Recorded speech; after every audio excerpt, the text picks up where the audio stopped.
10th, 2005. A man in New York City answered the phone at the office where he worked. A woman's voice came across the line, and she asked to speak with one of the man's employees.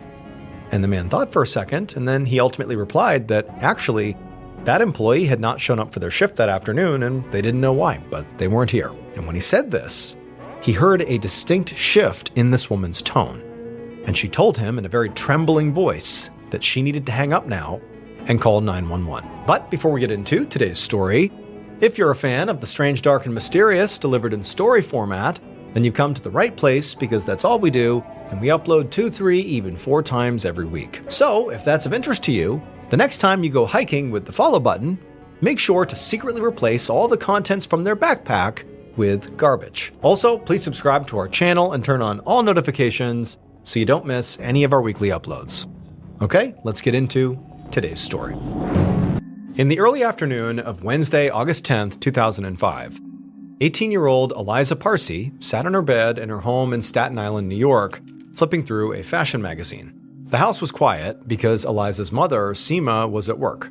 So Eliza had the whole house to herself, at least for a little while, until she herself went to work. Eliza had graduated high school just a few months ago, and now she was working as a clerk at a moving company to try to save up some money for college, and also to eventually move into Manhattan to pursue her dream of working in the fashion industry. However, Eliza did feel a bit guilty about moving away, because it would mean leaving her mom all alone in this big house.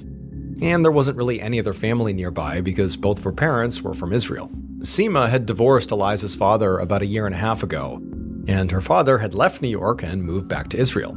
Eliza also had 2 half-brothers who were Seema's sons from her first marriage, and one of them was back in Israel as well, and the other, Eliza's 27-year-old half-brother Raviv, lived just a short drive away in another part of the city.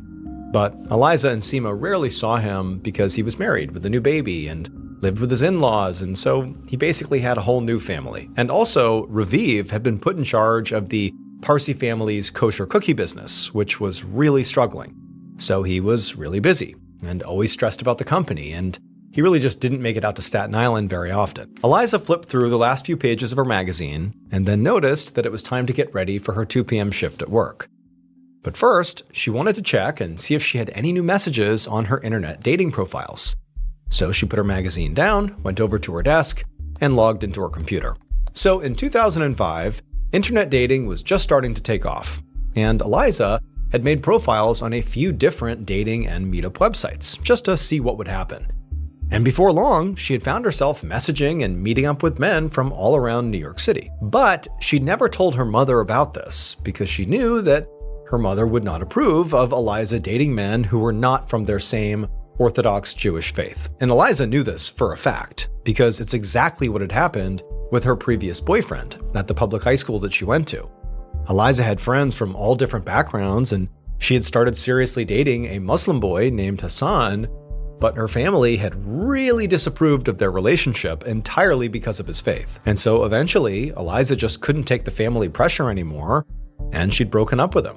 And so now, Eliza was much more secretive about her personal life. She would come up with these phony reasons why she was going to other neighborhoods, but really it was just so she could go on dates or hook up with guys for fun without her mom knowing. And also, she had even begun secretly bringing some of them to her house in Staten Island. But she was always very careful to sneak them in through the back door when her mom was at work, so she wouldn't get caught.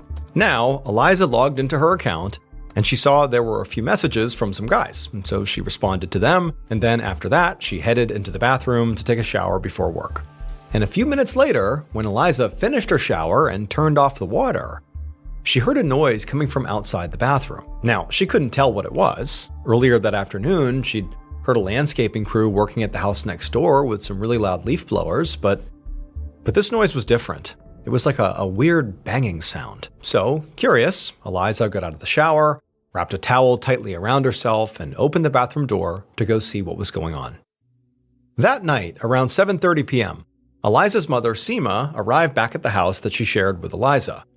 She turned her key in the front lock and tried to push the door open, but it would only open a couple of inches because it felt like there was something on the other side that was blocking it from opening any further. Now, Seema had no idea what this could be, and so she just began shoving against the door, and eventually she pushed it open wide enough that she could slip inside. And when she did, the first thing she noticed was that the thing that had been blocking the door was this heavy mirror.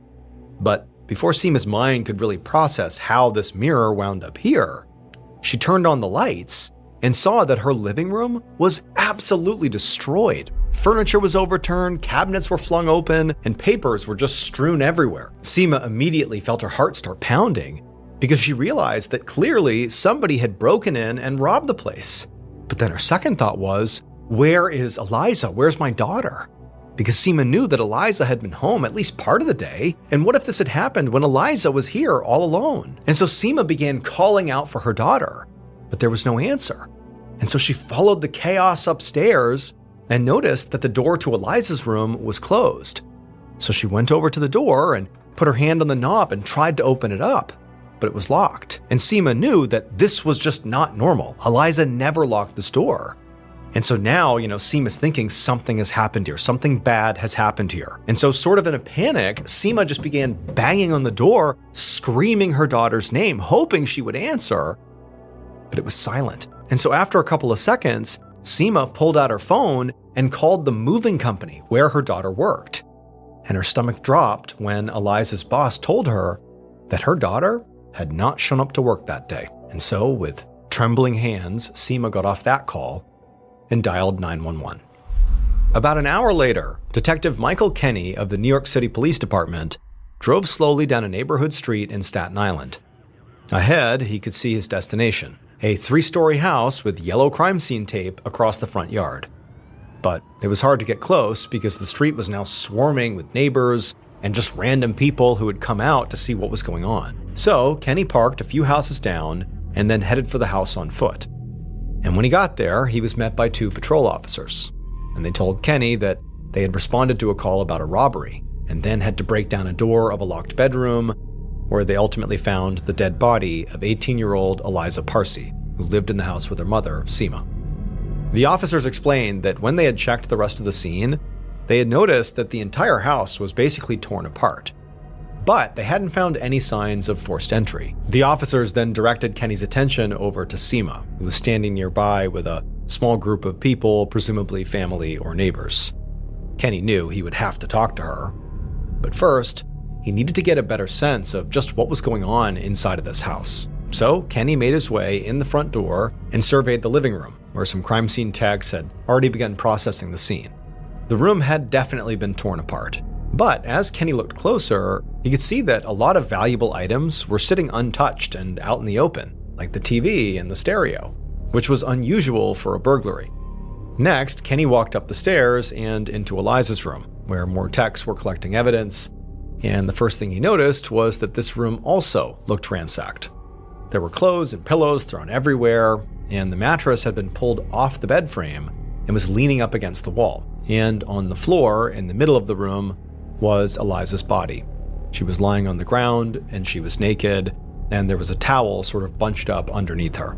Kenny asked one of the techs if this is exactly how the body had been found, and the tech said no. When they first got to the scene, Eliza had actually been underneath the mattress and also had a pillow over her face, but they had to move both of those things out of the way in order to actually examine her body, which was why, the mattress was now up against the wall. Kenny knelt down over Eliza's body, but he couldn't see any visible cause of death, like a bullet or knife wounds or bruising, which could mean that maybe she was suffocated. Maybe the pillow that was on her face that they had removed was what was used to kill her. Kenny turned and asked the tech if they had found any evidence of physical injury. And the tech pointed to just a few tiny drops of blood that were on the towel underneath Eliza.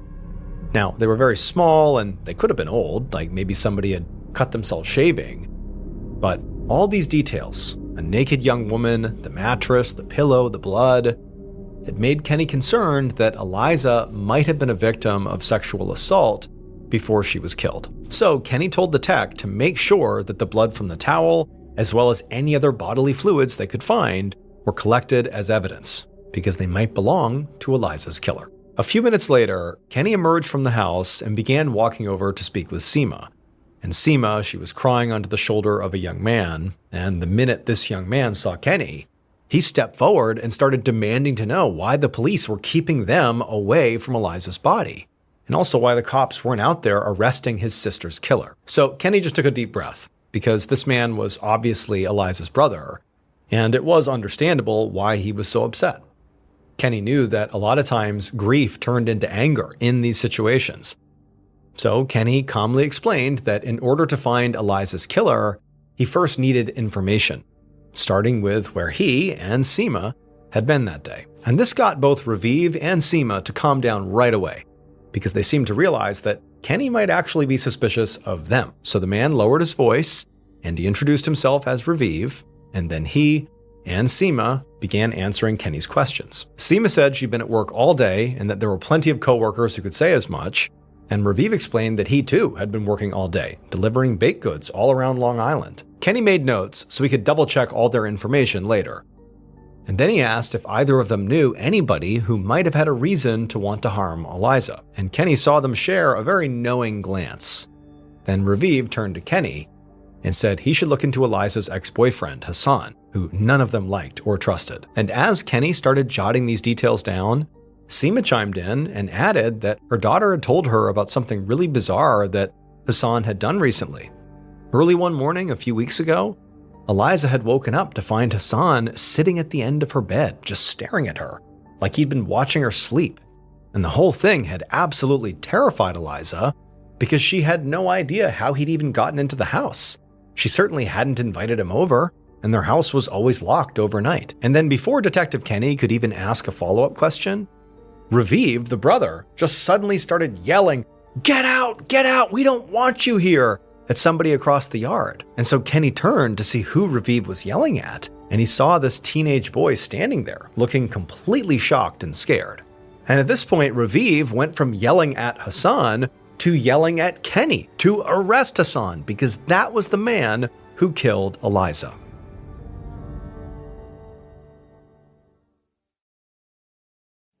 Late on the night of August 10th, 2005, so just a few hours after the body of 18-year-old Eliza Parsy was found dead in her home in Staten Island, NYPD detective Michael Kenny sat inside of an interrogation room at his precinct. Across from him was Eliza's ex-boyfriend, Hassan, who had been detained after he showed up at the crime scene. So far, Hassan had been very cooperative and had shared a very detailed timeline of his whereabouts that day. However, he did not have a solid alibi for that afternoon and the early evening, which was likely when Eliza was killed. Kenny had taken a DNA sample from Hassan, and he also had gotten samples from Eliza's mother and brother at the scene to compare against the blood that had been found on that towel and any other DNA that was found on Eliza's body.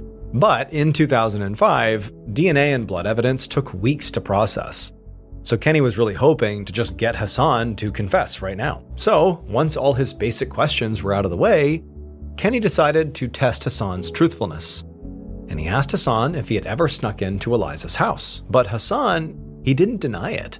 He immediately came clean and admitted to everything. He said that yes, he had previously snuck into her house.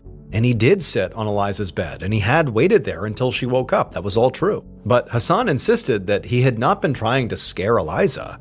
He just desperately wanted to talk to her so they could hopefully get back together again. And Hassan had said that when he did that, Eliza hadn't been scared. She was just kind of annoyed, and she had told him that they were broken up for real. And after that, he said he had left without incident. Kenny noticed that in Hassan's version of the story, the way that Eliza reacted to Hassan sitting on her bed, just being kind of annoyed and exasperated about it, was very different than the way Eliza's mother, Seema, had described the same event. She had said that her daughter had basically been scared for her life. So he asked Hassan, "Why does Eliza's family dislike you so much? Why were they so quick to say you killed Eliza?" And Hassan just kind of hung his head and said he didn't think it was about him personally. It was about religion. Hassan was Muslim, and the Parsys were Orthodox Jewish. As Kenny took this in, he wasn't sure which version of the story to believe. Were Hassan and Eliza star-crossed lovers kept apart by her family? Or was Hassan an obsessive ex-boyfriend who couldn't take no for an answer? But regardless, Kenny could not ignore the fact that Hassan had a strong motive and a history of sneaking into Eliza's house uninvited. But Kenny still didn't have a confession from Hassan, nor did he have really any hard evidence at all that would allow him to even hold Hassan. So ultimately, after the interview was over, he told Hassan he was free to go. The next day, Thursday, August 11th, Detective Kenny walked up to a Jewish Orthodox synagogue in Brooklyn, where Eliza's funeral was about to take place. The reason it was happening so quickly was because of the Jewish Orthodox custom that a body must be buried within 24 hours of death. And because of that timeline, it meant that Eliza's autopsy had already been completed, and Kenny had just received the report from the medical examiner, which confirmed that Eliza had died from asphyxiation, likely from being smothered by that pillow. The medical examiner had also found DNA evidence that could be tested against those samples Kenny had collected from the suspects. There were some skin cells under Eliza's fingernails, as well as semen that showed Eliza had sex before she died, probably within 24 hours. And so this evidence made Kenny think that Eliza had been sexually assaulted and had fought back against the person assaulting her, which would explain the skin under her nails. But when Kenny called the medical examiner to voice this theory that he now thought was pretty likely, the medical examiner had actually disagreed, because they didn't find any bruising or bleeding or anything else that indicated sexual violence. And so the autopsy actually concluded that the sex Eliza had before she was killed must have been consensual. But regardless, in Kenny's opinion, the facts of the case so far pointed towards a romantic partner being the killer, which obviously cleared Raviv and Seema and any other family members. And it also did not seem to be some random burglar or home intruder, because Seema had confirmed that nothing in the house was missing. Now, a few of the neighbors had mentioned that there had been some landscapers who had been working at the house next door at the time of her death, and Kenny had managed to track down the crew and question them. But they had all insisted that they had never left the neighbor's yard and that they hadn't seen or heard anything. But just to be sure, Kenny had taken their DNA samples just in case. Now, as Kenny made his way through the crowded sidewalk in front of the synagogue, he could see two distinct groups of people in attendance. There were members of the Orthodox community wearing their long skirts and prayer shawls, and also young people dressed in more modern clothes, who he assumed were Eliza's friends from school.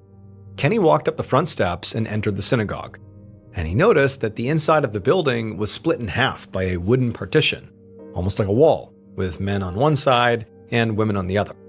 So Kenny joined the men's side and stood in the back corner where he could just observe. Kenny noticed Eliza's brother, Raviv, standing near the front, near the casket, and he watched as other men walked up to pay him their respects. The atmosphere was solemn, understandably, and Kenny didn't pick up on any tension or animosity. It just sort of felt like a community coming together to kind of make sense of this tragedy. But then Kenny felt the energy in the room suddenly change, like a switch had flicked, and he could hear people start to whisper to each other very urgently, and everybody's heads turned to look back towards the entrance. Kenny turned his head and looked as well, and he saw this one person who was trying to push through the crowd and make their way up the aisle to the front, where Eliza's casket was. And Kenny realized this person was Hassan. For some reason, he'd shown up again, despite the fact that Eliza's family clearly didn't want him around. And Kenny actually watched as Raviv, who, had seen Hassan, Raviv went straight to Hassan and literally stopped him and shoved him backwards and shouted at him to get out, because they all knew he killed Eliza. Kenny, sensing a physical fight was going to happen here, began pushing his way through the crowd to try to stop them and separate them. But fortunately, before he reached them, other men separated Hassan and Raviv, and then Hassan was escorted out of the building. About 2 weeks later, on August 24, 2005, Detective Kenny was in the office of the NYPD Computer Crime Unit, where the department's IT specialists had begun digging into Eliza's online life. After her funeral, Kenny had spoken to Eliza's school friends, who had told him that Eliza had been trying to move on from her relationship with Hassan, and that she had actually opened accounts on a whole bunch of dating sites that she used to meet guys or sometimes just hook up. And when Kenny had pressed them for more information, the friends had told him that none of those online men were from her tight-knit Orthodox community, which was part of the appeal to Eliza.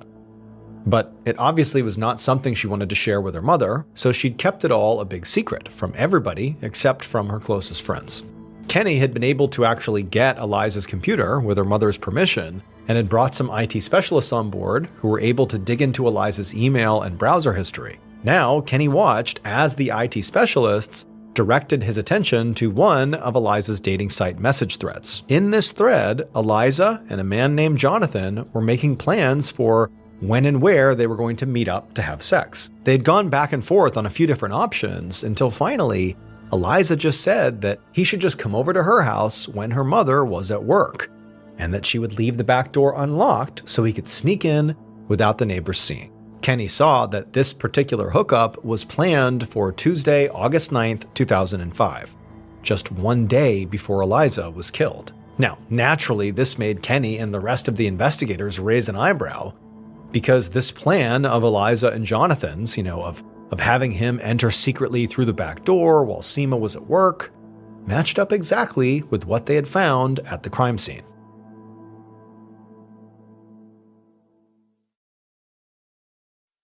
In late August of 2005, more than 2 weeks after the murder of Eliza Parsy, NYPD detective Michael Kenny was sitting at a kitchen table in an apartment in Brooklyn, New York, across from Jonathan Harris, the internet dating match who Eliza had secretly invited to her home the day before she was killed. When Kenny informed the young man that he was here investigating the murder of Eliza Parsy, he noticed that Jonathan didn't seem surprised. But Eliza's murder had been all over local news, and a lot of stories were really exploiting her romantic past and her sex life, so he had probably already heard about what had happened. Kenny asked Jonathan if he had known Eliza, and Jonathan said yes. Then he detailed basically everything that had been planned in that chat message. He said that he had gone to her house, he had snuck in through the back door that was unlocked, and they had had consensual sex. At least Jonathan swore it had been consensual. Jonathan insisted that after that, he had not seen Eliza again, and had never even gone back to Staten Island after that. He then gave Kenny a detailed timeline of where he had been on the day Eliza was killed, and overall, he was a lot more cooperative than Kenny had expected. He even provided a DNA sample without any objection. And so as Kenny left Jonathan's apartment, he was starting to feel a bit worried that this potential big break in the case might actually turn out to be a dead end. Weeks later, on September 13th, 2005, Detective Kenny sat at his desk, reviewing all the information he had gathered about Eliza Parsy's murder. He had checked Jonathan's phone records, also his transit card, and his toll pass. But there was nothing that put him on Staten Island the day of Eliza's murder. And the computer crimes investigators had not turned up any other promising suspects from Eliza's online dating profiles. Detective Kenny had also continued digging into Hassan, but he didn't have enough evidence to either arrest him or clear him. And this was frustrating because Eliza's murder had stayed in the news, and there was a lot of pressure to find the killer, especially from the Orthodox Jewish community, which was significant in New York. It was starting to look like the case had gone cold. Just then, Kenny's phone rang, and when he picked it up, it was the medical examiner who was calling with an update. The results of the DNA analysis were finally in, and the semen sample did not match those skin cells that had been found under Eliza's fingernails. So this meant there was DNA from 2 different people at the crime scene. And when the medical examiner said who each of these samples belonged to, suddenly Detective Kenny knew who killed Eliza. Based on the entire investigation, DNA evidence, and the killer's eventual confession, here is a reconstruction of what police believe happened to Eliza Parsy on the afternoon of August 10th, 2005.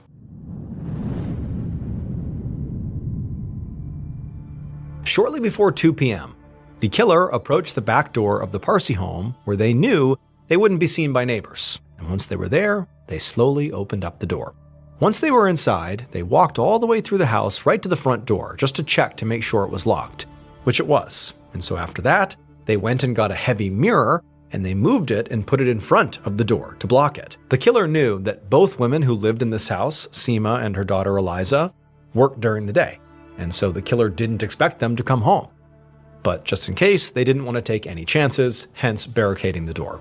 Once they were satisfied with the barricade, the killer got to work, opening drawers and cabinets, looking in every place they could, because they needed something very specific inside of this home that was very valuable. But they couldn't find it anywhere on the bottom floor, which made the killer think it must be in one of the bedrooms upstairs. So the killer climbed the stairs and went into the master bedroom, where they looked through the dresser and in the closet, but they still couldn't find what they were looking for. So the killer left the master bedroom and decided to search the other bedroom next. But when they opened the door to that bedroom, they were shocked to see a young woman coming out of the attached bathroom wrapped in a towel. And from this young woman's reaction on her face, the killer could tell that she knew what they, the killer, were up to. And this enraged the killer because they were sure this woman was going to tell someone what she saw, and it would ruin the killer's plan. After a moment of just shocked silence between the two of them, the young woman opened her mouth like she was about to scream for help.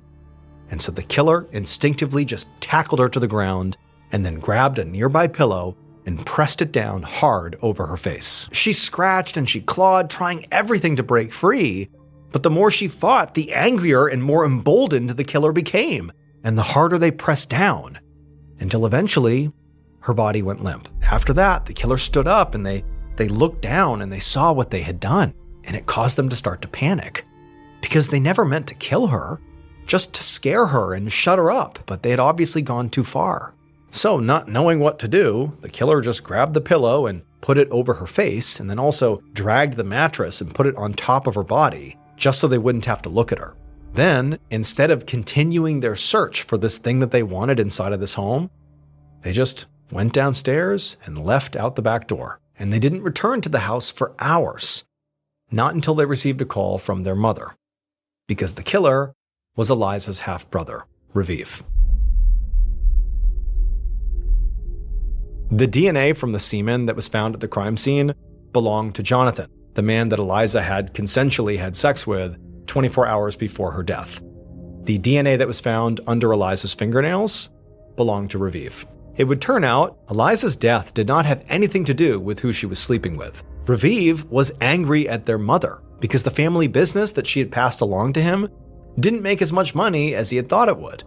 And so as a result, Raviv was stuck working all these long hours and also raising his family in his in-laws' basement, which he found totally humiliating. And he knew that Seema had recently come into some money through the sale of a property in connection with her divorce. And Raviv felt like that money was rightfully his, because he had a wife and a child to provide for. But Seema wouldn't give it to him. So instead of driving his typical delivery route on Long Island that day, Raviv went to his mother's house to literally look for the money so he could steal it. But Eliza's work schedule had recently changed, and so he didn't realize Eliza's shift actually started later in the day. And so what was supposed to be a simple robbery turned deadly. Raviv ultimately pled guilty to first-degree manslaughter and was sentenced to 18 years in prison. In 2013, Jim Stauffer's mother finally passed away from Alzheimer's disease at the age of 74. Her doctors told Jim that her disease had mutated in a way they had not seen before, and they asked if he'd be willing to donate her body so they could study her brain. Jim felt like his mother would want him to say yes, and so he agreed. But for a variety of administrative reasons, the neurologists couldn't actually accept Jim's mother's body. At this point, Jim was really bought into the idea that his mother's brain was going to help other patients, and so while he couldn't donate her body to these neurologists, he could donate her body to the Biological Resource Center in Phoenix, Arizona. This center would take dead bodies and then extract parts of them for scientific research, and then would cremate the rest of them and return the ashes to the family. Jim gave his mother's body to the center, and when he filled out the paperwork, he indicated that her brain should be extracted for Alzheimer's research. After filling out the paperwork, Jim left, and 10 days later, he received a wooden box in the mail that contained his mother's ashes. There was no note attached to the box explaining exactly what was done to his mother's body, but Jim assumed they did what he asked. A year later, that Biological Resource Center was raided by the FBI after accusations they were selling these donated bodies for profit. During the FBI's investigation, they uncovered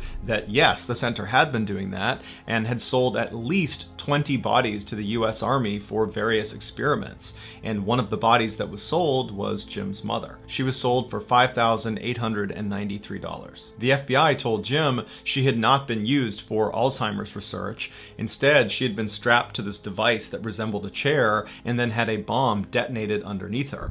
The Army was trying to understand the effects on the human body when a vehicle is hit by an IED. The ashes Jim received in that wooden box he got in the mail were only from his mother's hand. The rest of her body was unrecoverable. Also, during this FBI investigation, they found inside the center there was a man's body on the wall with a female head sewed onto it. It appeared to be a trophy. Jim, along with 19 other families, sued the center, and finally, in 2019, they were awarded $58 million in damages.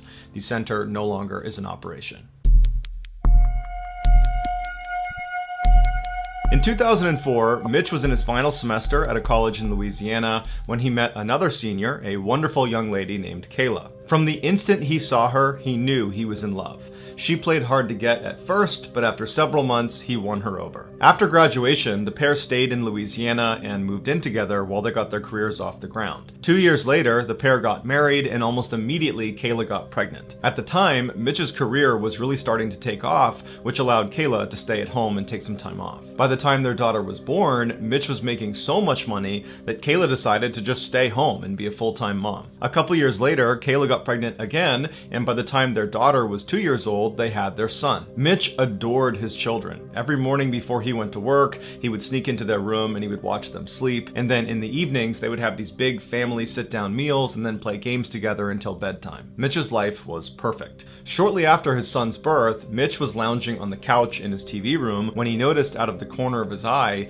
the red lamp in the corner of the room. It just looked funny. It was almost like the light itself was blurry, but when he looked a little bit closer at it, the entire lamp looked blurry. And so Mitch looked around the room and nothing else was blurry. He rubbed his eyes and looked back over at this lamp and it was still blurry. He turned the TV off and walked over to the lamp, and even though he was right in front of it, the lamp was still blurry. And Mitch didn't have bad eyesight, and so he's thinking, is there something wrong with me? Am I having a stroke? Do I have an aneurysm? Is there some sort of illness here that's making me see this lamp blurry when it's really not? But Mitch told himself he was healthy and that whatever this was, it was an anomaly and nothing to worry about. And so he went back over to the couch, turned the TV back on, and tried to ignore the lamp. But as he was watching TV, out of his peripheral vision, he couldn't help but notice this weird blurry lamp. And so finally, he turned the TV off again, and he turned to look at this lamp. And now, in addition to being blurry, it appeared to be upside down. Now Mitch was genuinely concerned that there was something wrong with him, because again, nothing else in the entire room was blurry or upside down. It was just this lamp. And so a few minutes later, his wife and his kids came home, and Mitch decided he would not tell them about this lamp. He didn't want to alarm them. He figures he will get to the bottom of this blurry lamp, and then he will tell his wife and kids. And so that night, the family has a sit-down meal, and then afterwards they play some games together, and then everybody goes upstairs and goes to sleep. But after everyone had gone to sleep, Mitch was just laying in bed thinking about this lamp. And so finally, he snuck out of his bed and went downstairs to the TV room, and he sat on the couch, and he just stared at this lamp. And for hours and hours, he just fixated himself on this lamp, watching it kind of morph around and turn upside down and get blurrier and blurrier by the second. The next day, Kayla found Mitch lying on the couch, passed out, and she asked him if he was okay. And again, Mitch didn't tell her about this lamp that was still blurry. He just told her that he wasn't feeling well and he was not going to go to work that day. But Mitch didn't go to work for 3 more days. He just sat on the couch and stared at this lamp. And Kayla obviously picked up on this strange behavior and kept poking and prodding to get more information about what was going on, but Mitch never told her the truth about this lamp. He just kept telling her he felt sick. She urged him to go see a doctor, but Mitch told her it would be fine, he'd get better. And then over time, as this lamp continued to morph and get bigger and get stranger and stranger, Mitch suddenly was unable to respond to his wife. He became totally unresponsive. And so obviously his wife became desperate and called the doctor. And as she's on the phone with the doctor trying to get advice about what to do, Mitch realizes the lamp is now growing in leaps and bounds. And before long, the lamp is the entire size of the room, and all he can see is the red color of this lamp. And then Mitch starts to hear these voices, these screams coming from somewhere in the distance, and then he feels this blinding pain in his head. And then he opens his eyes and he looks up and he sees he's laying on the sidewalk next to one of the buildings at his college in Louisiana, and surrounding him is this crowd of people with wide eyes that are staring at him. Mitch had no idea what was going on, and so he naturally just began scanning the crowd looking for Kayla and his kids to try to figure out how he got here. But before he could ask any questions and before he could find his wife and kids, a police officer ran through the crowd, picked him up and ran him over to his police car, put him in the back, and then began driving away. And so while Mitch is in the back of this police car, he turns to the officer and he says, "What's going on?" And the officer would tell him he was attacked by a huge college football player. He got hit in the head and he fell backwards and he hit his head again and he fell unconscious. Mitch asked the officer where his wife and kids were, and the cop said he had no idea. And that's when it clicked for Mitch. The lamp wasn't real. Neither was his wife, Neither was his daughter, neither was his son, neither was his life. For the past 10 years, it was all a hallucination while he was unconscious after getting attacked. Mitch was brought to the hospital where he would make a full physical recovery, but after being released, he was horribly depressed, and he had to get intense therapy to basically grieve for the loss of his family that never existed. These days, Mitch says he can barely remember what his family even looked like, but periodically in his dreams, he will catch a glimpse of his son in his peripheral vision, and his son is perpetually 5 years old, and he's trying to talk to his father, but Mitch can never understand what he says.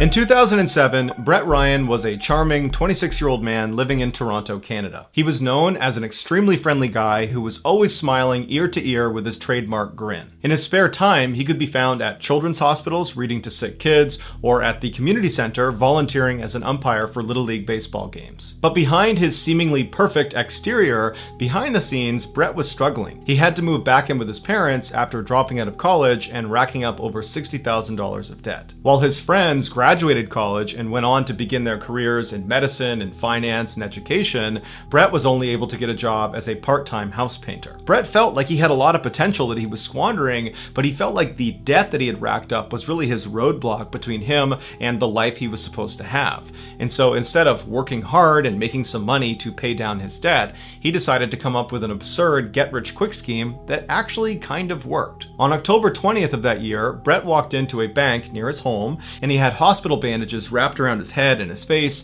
and his left arm was in a sling. Then he walked up to one of the tellers and he handed her a note that just said, "I have a gun underneath this sling, give me $2,000. And the teller very quickly complied, and she gave him a little over $1,000. That was all the money she had. And Brett took the money, turned around, and calmly walked out of the bank. And he got in his car and he got home, and he was totally exhilarated, and he's half expecting the police to just show up at his front door, but they never did. He was never caught. And after that, he was hooked. For the next 8 months, Brett robbed a dozen other banks in the area, stealing almost $30,000. He became so confident in his ability to steal without getting caught that he began dressing up in these ridiculous outfits that included this huge, obviously fake beard. And in fact, the media dubbed him the fake bearded bandit. The reason Brett wasn't getting caught is because the police would get his fingerprints at the crime scene, but because he did not have a criminal record, his prints were not in the database. And so the police basically just had to set up and hope to catch this guy in the act. And in the summer of 2008, they finally would catch the fake bearded bandit. At Brett's trial, dozens of his friends wrote letters of support to the judge saying that Brett was actually a great guy, that this was a product of desperation and a total break from his normal character. And some of the organizations that he volunteered with did the same thing, writing letters to the judge saying what a meaningful contributor Brett was to the community. When Brett spoke at his trial, he was incredibly remorseful and said he had allowed his debt to get totally out of control and that admittedly he had not handled it well. And so the judge took all of this into account, all the letters of support and Brett's overall appearance in court, and he decided that this was indeed a break from character and that Brett was actually a very promising young man and that he did not deserve the harshest penalty. And so Brett was sentenced to just under 4 years, which considering the crime was a very lenient sentence. And so Brett went to jail, but then less than 2 years later in 2010, he was granted parole and allowed to move back in with his parents. And his parents would say he was a changed man ready for a fresh start. But Brett would find life outside of jail was exponentially harder now that he was an ex-con. It was extremely hard to get a job, which meant he had no income, and without an income, he couldn't pay down all those debts he had, and so he had to declare bankruptcy. As for life at home, it was very difficult. Brett's family was very embarrassed about what he had done, and when Brett moved back home, it was obvious that all the neighbors were gossiping constantly about their family.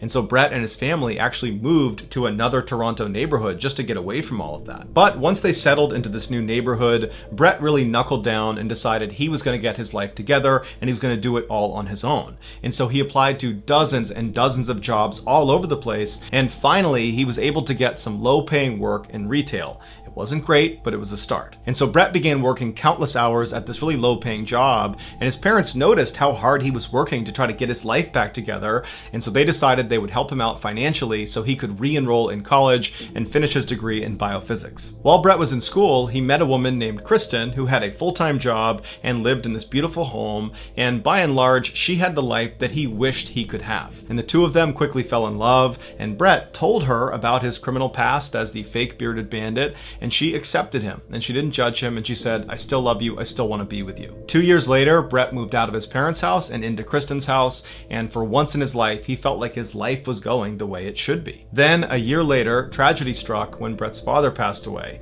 and suddenly Brett had to go to his mother's house all the time to try to help her out. And his mother was very appreciative of the time he was spending with her, and so she actually began paying him for the work he was doing around the home. And considering Brett was a broke college student, this was a huge help, and in many ways, it really brought Brett and his mother together. A year later, in 2015, Brett proposed to Kristen, and she said yes.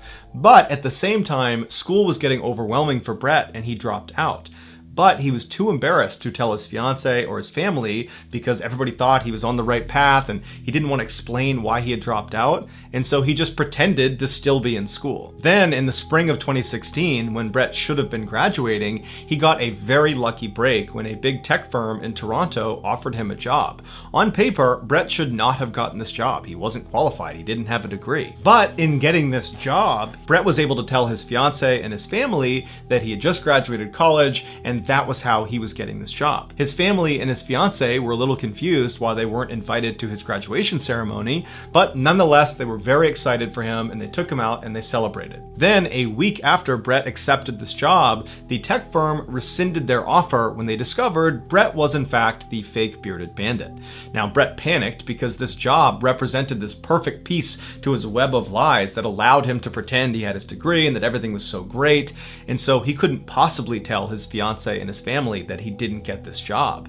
And so he decided he would just lie and pretend to go to this job every day. Meanwhile, Brett's mom began bragging to all of her new neighbors about her son Brett, who had really turned his life around. He graduated from college, he got this great job, he's got a beautiful fiance, he's got this wonderful home. Everything is just going great for Brett. At first, Brett was able to push the guilt out of his subconscious and just live this ridiculous lie, but as his wedding day approached, the weight of all these lies and the guilt he felt, it became overwhelming, and practically speaking, he was worried about how he would explain to his new wife why he had no income despite having this full-time job. And so he went to his mother and he told her the truth about dropping out of college, about not getting that job offer, and then he said, "Can you keep all of this a secret? And can you give me a whole bunch of money so I can keep living this lie?" And she said, "No. And in fact, you need to tell your fiance that you're lying or I will." This was the worst case scenario for Brett and one that he was not prepared for. He really thought his mom would be like, "Yep, let's do it, let's keep this thing going." But when she didn't, he didn't really know what to do. He believed if Kristen found out the truth, she would leave him and that would ruin his perfect life. And so he decided he would not tell Kristen. Instead, he would kill his mother. Because he was an ex-con, he couldn't buy a firearm. However, he could buy a crossbow. And so he ordered his crossbow, he watched a couple YouTube videos about how to operate it, and then on one of his trips to his mother's house to help out, he stashed the crossbow and some arrows on a shelf in her garage. Then, when he got home, he began designing these bizarre contraptions that were built out of fans and pulleys and broomsticks that, when turned on, would move around the room and click on his keyboard and turn his phone off and on. It was designed to help him build an alibi when he was out committing murder. His devices would be turning on and off again, giving the impression that he was at home the whole time. On August 25th, 2017, all his preparations were done. He woke up early that morning and he began getting ready for his fake job. At the same time, Kristen was also getting ready for her real job, and then at 7:30, when they were both ready to go, they hopped in their respective cars and headed out for the day. But Brett slowed down at the end of the street and waited for Kristen to disappear around the corner. Brett turned back, went back into his house. He went up to his room and turned on all of his bizarre alibi contraptions that he made sure were turning off and on his devices correctly. And after a while, once he was confident these devices would work, he hopped in his car and he drove over to his mother's house. He got there around 10 a.m. He walked inside and his mother was sitting in the kitchen, and he approached her about changing her mind about telling the truth to Kristen. But his mother was staunch and she said, "No, I'm going to tell her before your wedding unless you do." And so their exchange got really heated, and before long his mother actually called one of his older brothers, Chris, to come to her house and talk to Brett to defuse this situation. Brett was furious and stormed out of the kitchen. He grabbed the door that led into the garage and he stormed in to try to get his crossbow off the shelf, but his mother followed after him. Now, the crossbow had not been loaded when he put it up on that shelf, and Brett was not very good at loading it, and it would take several seconds to actually do it. So he's thinking to himself, when I pull that down and begin loading it, she's going to see the weapon and she's going to run outside before I can get to her. And so when he reached up, he didn't grab the crossbow, he grabbed the arrows, and in a swift motion, he pulled them down, re-gripped them like a knife, faced his mother, and began attacking her viciously. She fell backwards, and a shelf actually landed on top of her, pinning her to the ground, at which point Brett seized the opportunity. He got up, grabbed a piece of nylon, he wrapped it around her neck, and he suffocated her. As soon as she was dead, Brett pulled her out from under the shelf and dragged her to the side of the garage. He put the shelf back up, and then he began loading his crossbow because he knew Chris, his older brother that his mother had called, was going to be here soon. And so he hid behind the door inside of the garage and just waited. And at some point he heard Chris's car pull into the driveway. Chris walked into the house, he yelled for his mom, he yelled for Brett, but he didn't get a response. And eventually Chris made his way to the open door leading into the garage.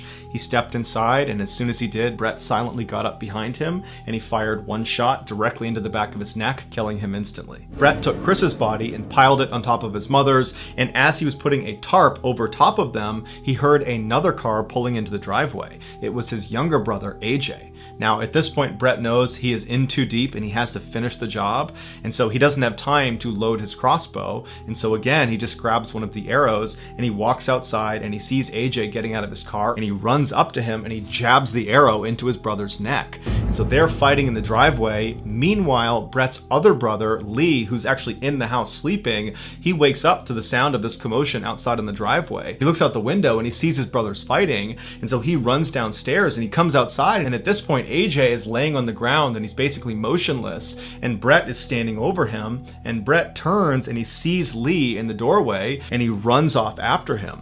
Lee sees his brother running at him and just turns and runs into the house, but he only gets a few feet before Brett jumps on top of them, and then the two of them have this vicious fight where Brett is trying to stab him with the arrows, and they're basically both fighting for their lives. And at some point, after Lee suffered several very deep cuts, he manages to throw Brett off of him, and he runs outside to his brother AJ, who's now crawled all the way to the street. And in fact, AJ had managed to flag down a neighbor and got his neighbor to call the police. As for Brett, after Lee had managed to fight him off and ran outside, he knew he was done. And so instead of chasing his brother outside, he put his arrow down and he walked into the kitchen. He opened up the fridge, he took a bottle of water out, he left the fridge door open and just walked out to the front steps and sat down and drank his water while he waited for police to show up. When they did arrive, his brother AJ died before they could save him. As police were arresting Brett, he kind of casually said, "Yeah, I should have taken AJ to the hospital, I could have saved him. And the other guys in the garage are dead, crossbow to the head. It was me."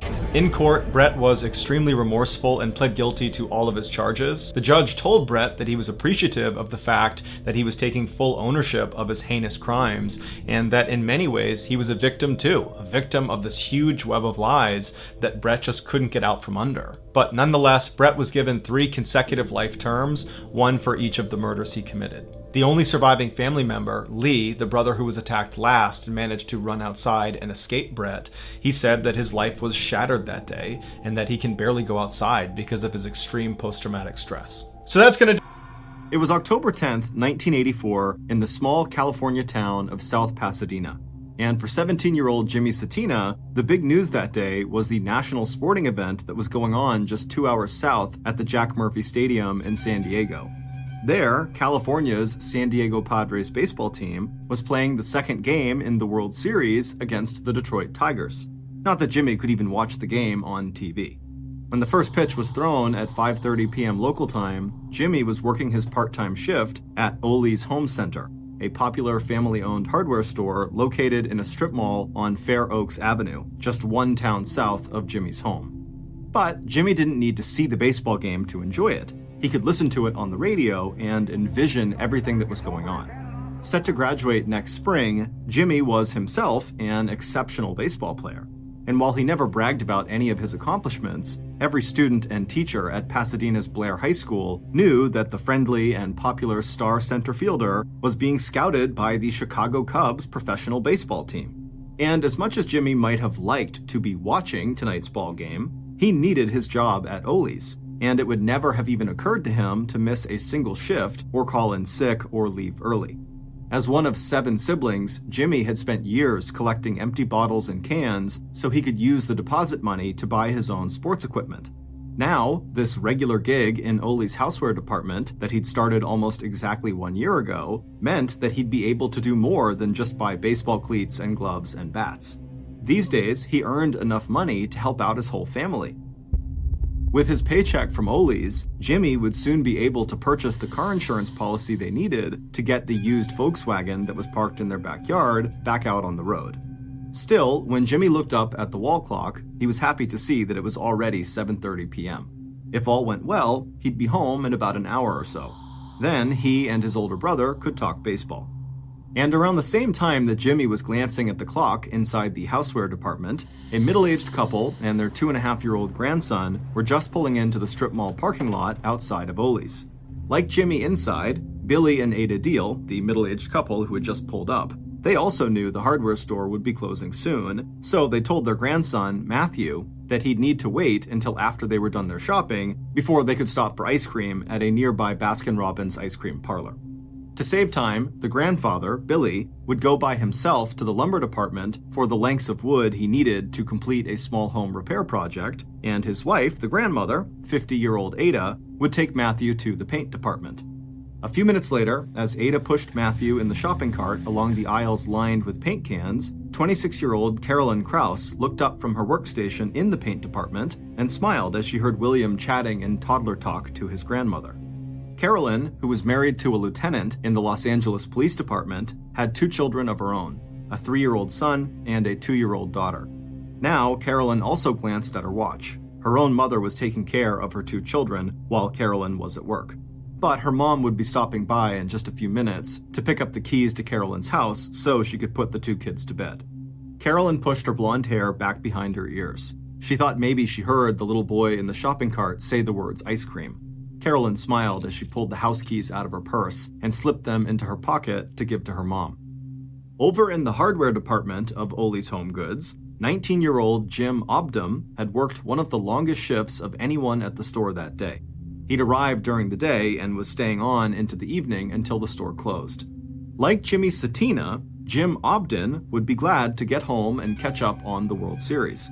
The San Diego Padres had lost the first game the night before, but Jim was betting that the Padres would even the score that evening. Just after 8 p.m., Jim Obdam heard a muffled announcement over the store's public address system. He couldn't understand the words, but that was nothing new or surprising. The sound from the speakers was low quality, and it always echoed in the big open space of the store, which was about 1/3 the size of a football field. And Jim was headed to the front of the store anyway, so if there was any news he needed to know, he'd find out soon one way or another. But before Jim could reach the south-facing entrance, he looked sideways into one of the aisles, vaguely aware of something that seemed out of place. That's when he noticed a column of dark smoke in the air that must be rising from one of the display racks. Right away, Jim veered off to his right towards the paint department. He wasn't feeling afraid of the smoke. If there was a fire, it must be a small one that they could extinguish very quickly, and he could already see customers heading towards the exit. But in case that muffled announcement had been an evacuation order, Jim wanted to make sure that all the customers in the store, along with the staff, knew they had to get out. It shouldn't take long, not this close to the time when the store was closing anyway, but he knew how reluctant a lot of people could be to just walk away from a cart full of items they hadn't had a chance to buy yet. So when Jim saw Carolyn at her workstation in the paint department, he just asked her quickly if there were any customers still in her department, and right away she jumped up and told him she would go check. After that, Jim headed towards the hardware department, where he instructed a few customers who were looking at tools to get out as quickly as possible. And that was when he saw a middle-aged woman pushing a small boy who was seated inside of her shopping cart. It was Ada Deal and her grandson Matthew. When Ada didn't respond right away to Jim's request that she and the little boy exit the store immediately, Jim spoke again to Ada, but this time with a little more authority in his voice. "You should probably leave the cart right here," he told the woman. "Just take the child out of his seat in the cart and follow me." And then Jim turned, leading them towards the nearest exit. Jim still wasn't too worried about the smoke he'd just seen, especially since that was all he'd seen, just smoke and no fire. But that changed a moment later when he turned around, and for a few seconds, his brain could not even process what he was seeing. In a matter of minutes, the column of smoke he had seen earlier had turned into a literal wall of flame.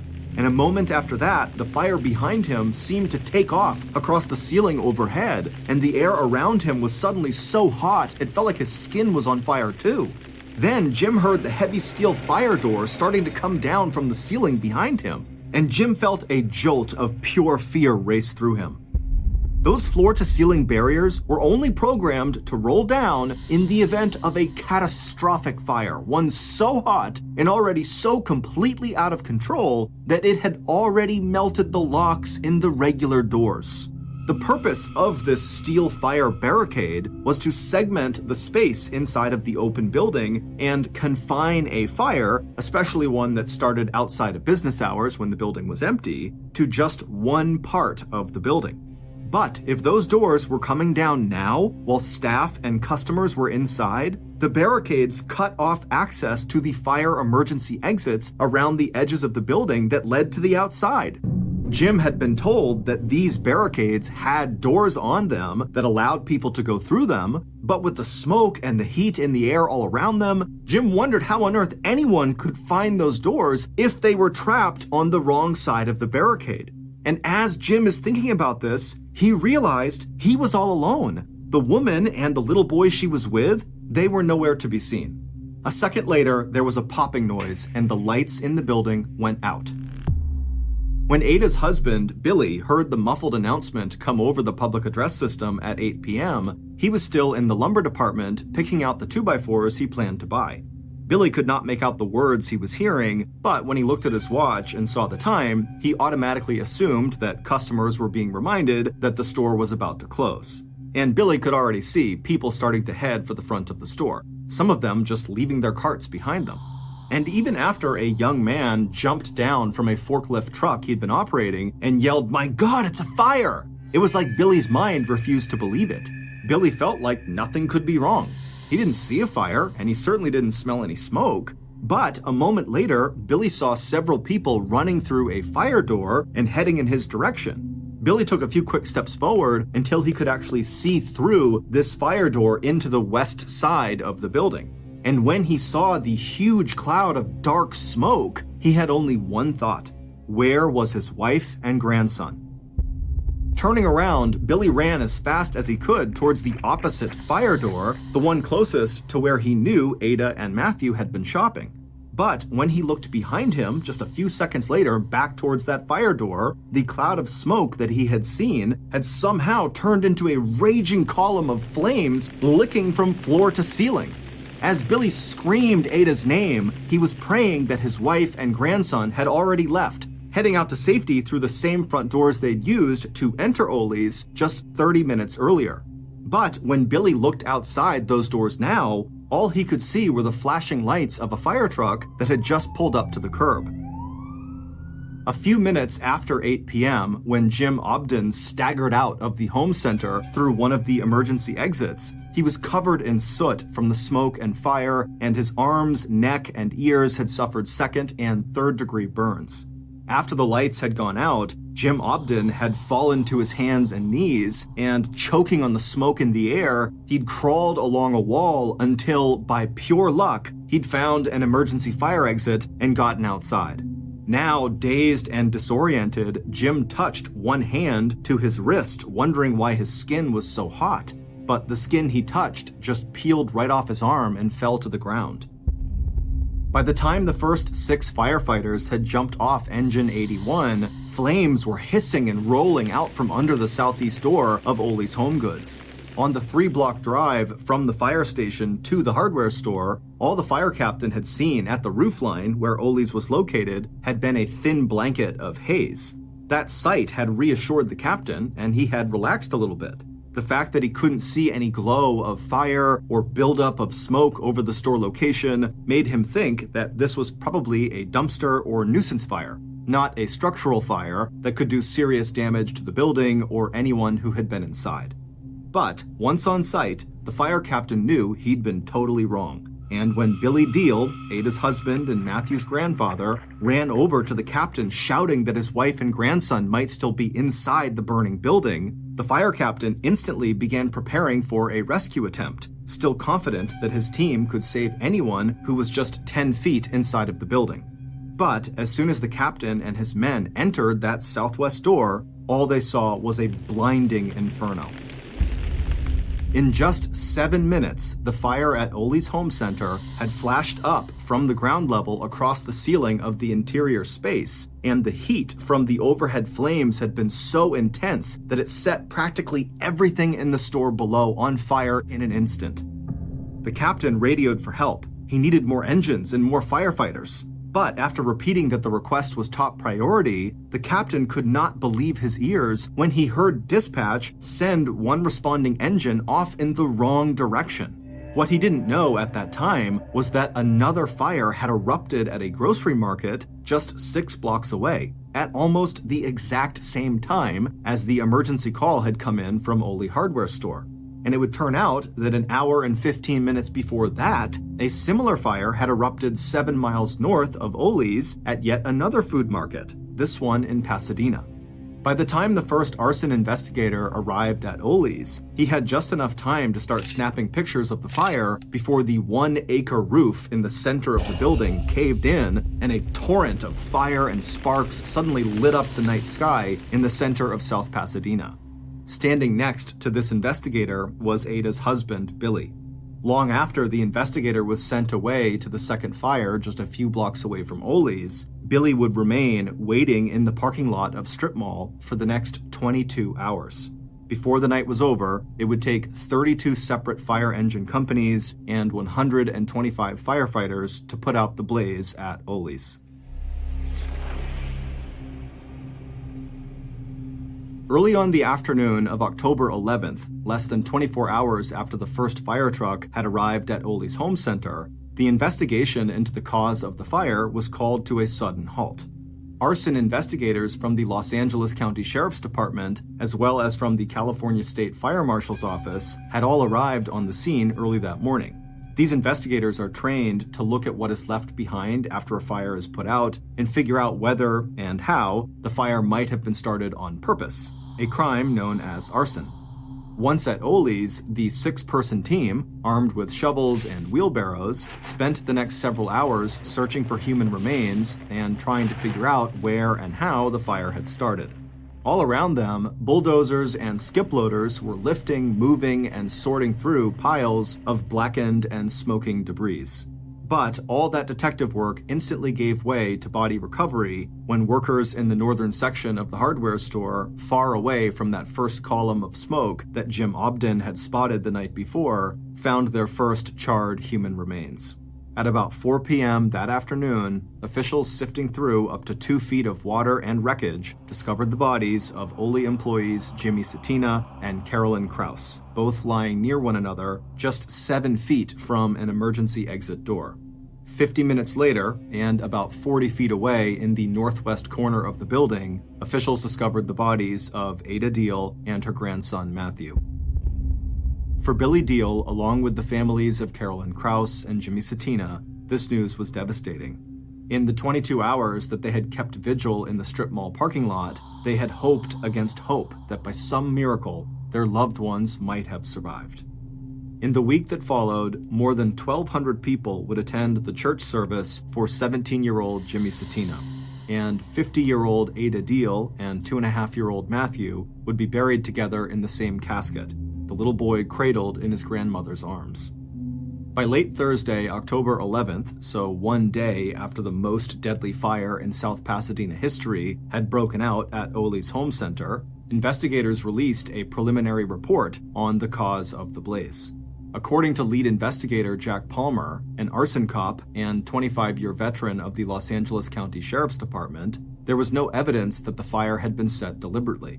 Instead, Sergeant Palmer theorized that the fire was accidental, and that its point of origin had been an electrical fire that started in the store attic. But not everyone who had examined the scene at Oolie's on the day after the fire was fully on board with the official report.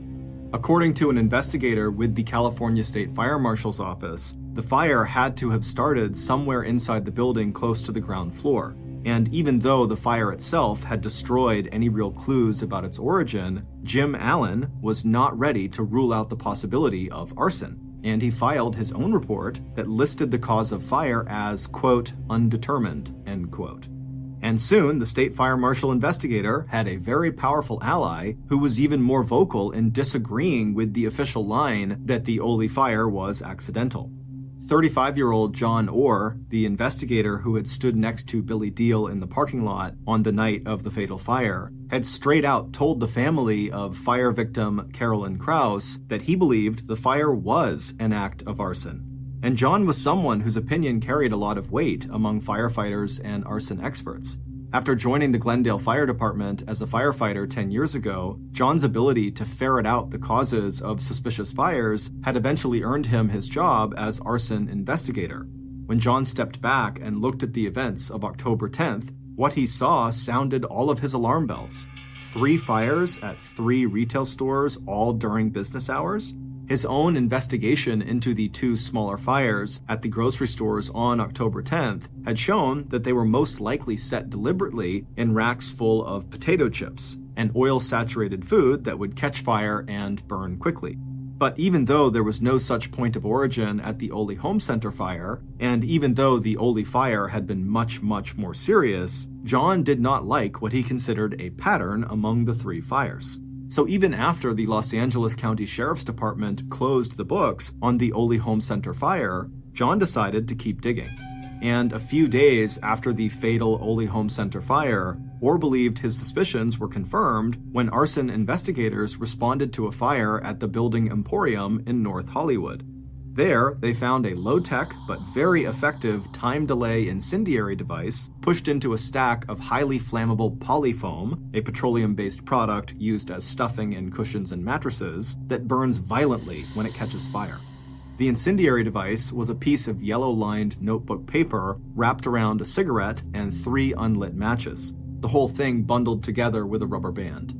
Once the cigarette was lit, an arsonist would have up to about 15 minutes to flee the scene before the cigarette burned down and lit the matches, which then lit the notepaper on fire, which eventually lit the foam and created a raging fire. As John read through the report on the Building Emporium fire, he thought of the fire at Oolie's and how easy it might have been for an arsonist to have used that same low-tech incendiary device to set the fire that had claimed the lives of 4 people. But by then, the South Pasadena Home Center had been completely cleaned out, and it was just too late for John or anyone else to go back and look for any evidence that might support this new theory of how the Oolie's fire might have really started.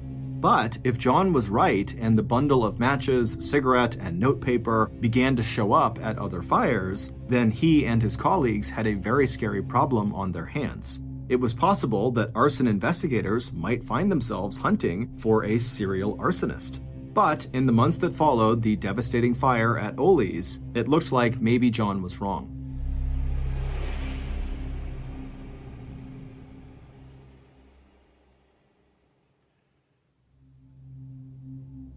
Over the next 3 years, the Glendale Fire Department in Southern California was plenty busy responding to emergency calls. But none of the brush fires, house fires, fires in retail stores, and empty buildings that John investigated between 1984 and 1987 matched the ferocity of the Oolie's Home Center fire and the 2 other fires that had all happened nearby and at almost the same time on that same evening of October 10th, 1984.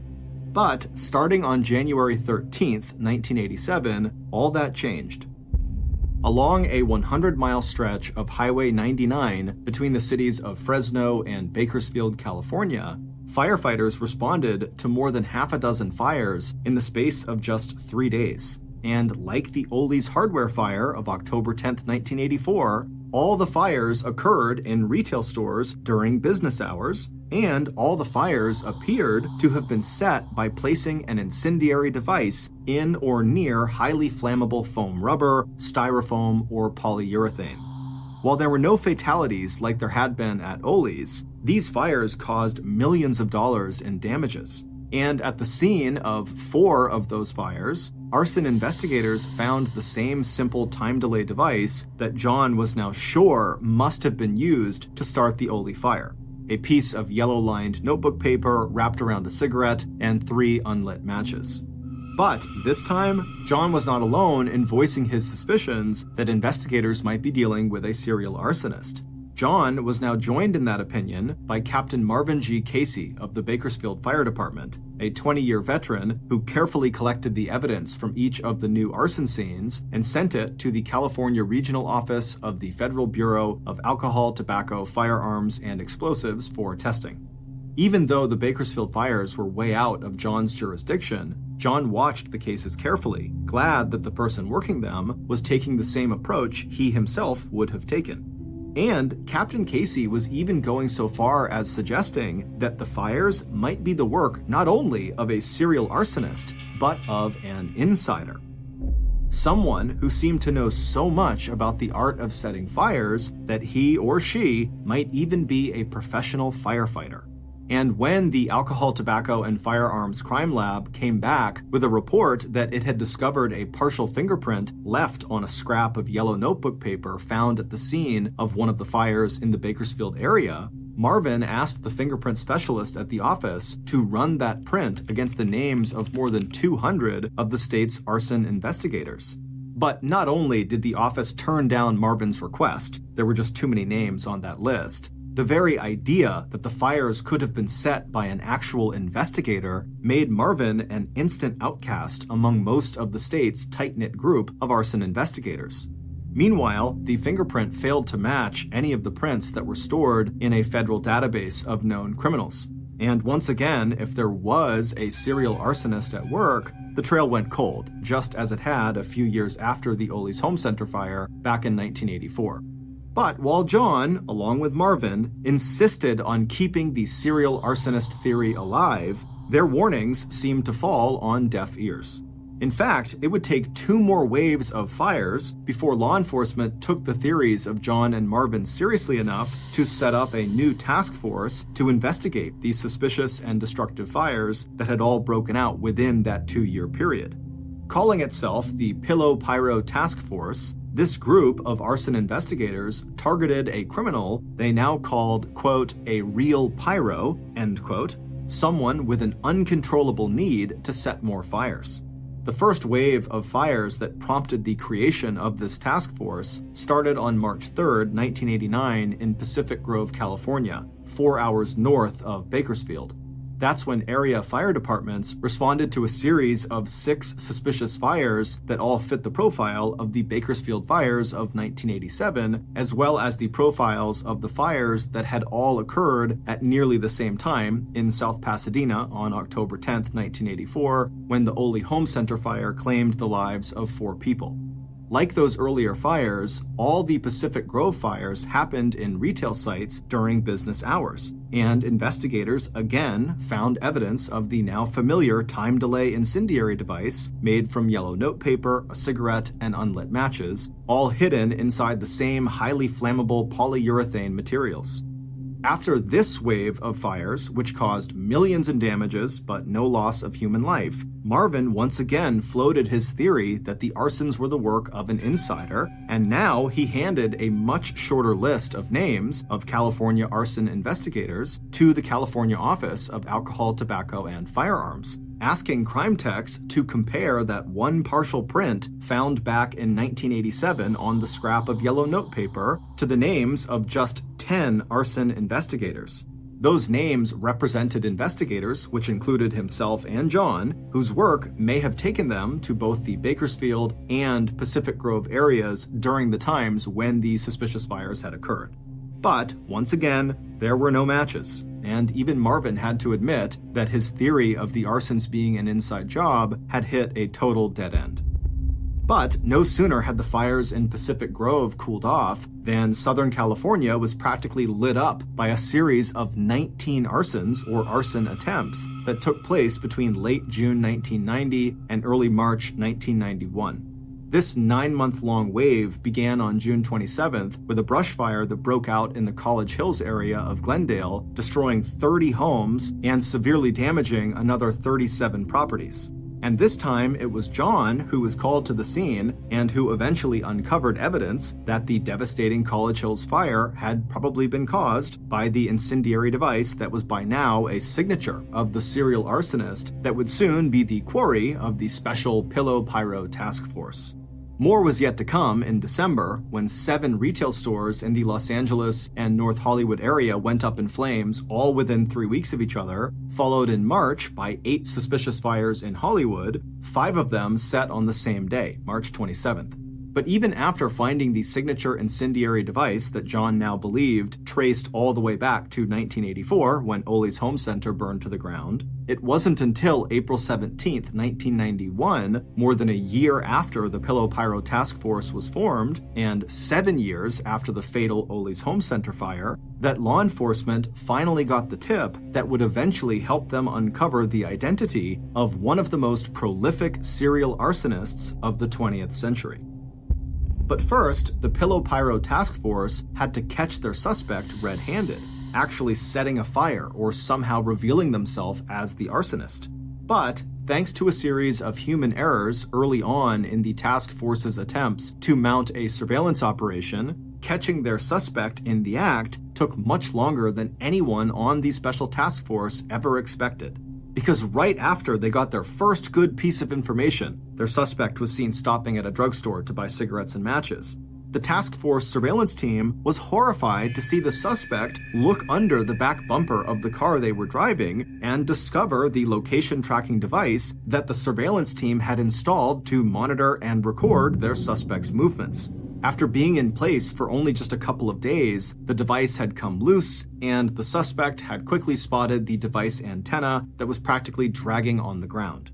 Now, not only was the suspect on notice that they were being watched, the publicity surrounding the devastating series of fires in College Hills seemed to have scared the arsonist into putting away their matches, cigarettes, and yellow-lined paper.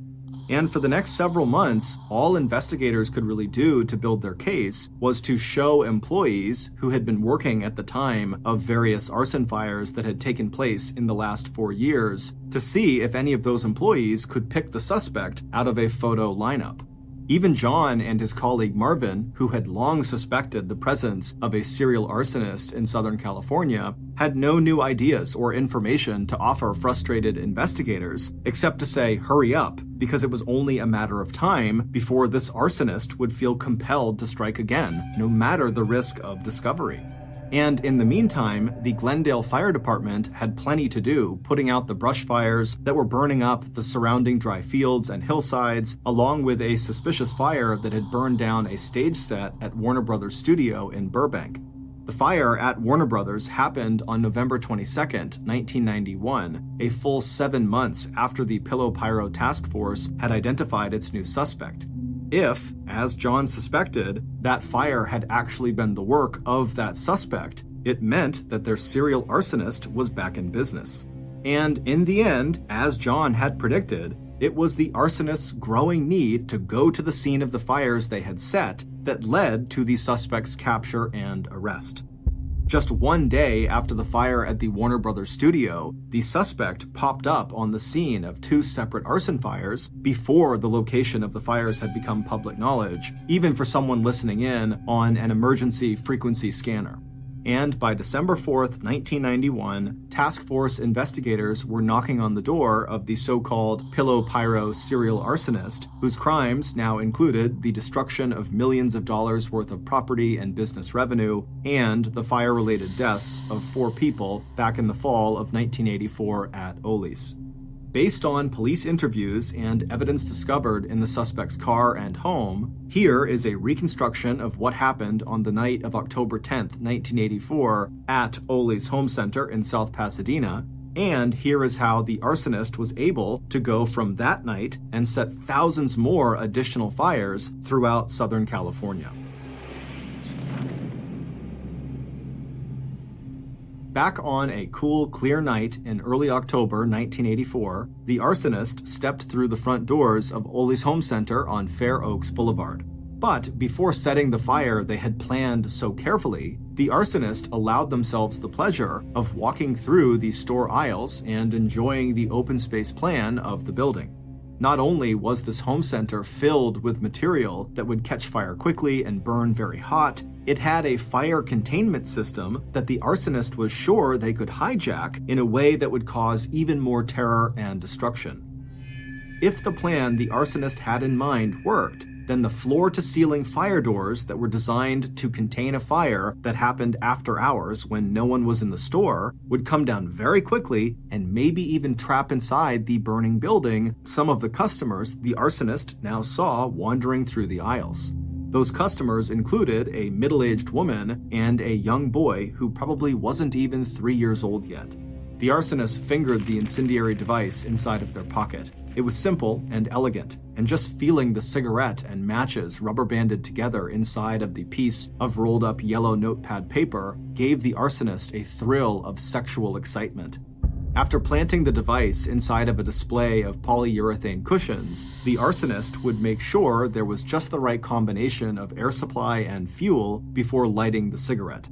Then, the arsonist would have 10 to 15 minutes to stroll casually out of the store before the matches and paper caught fire and transferred that small but hot flame into the surrounding foam. But before setting the cigarette alight, the arsonist spent just 1 minute full of secret pleasure, imagining the trajectory of the fire they were about to create and control. 45 seconds after the polyurethane caught fire, the flames from the cushions would race up the wall behind the display. Then the 1,000-degree heat would push its way across the ceiling and walls and melt the door locks that would in turn trigger the roll down of the north and south floor-to-ceiling fire doors.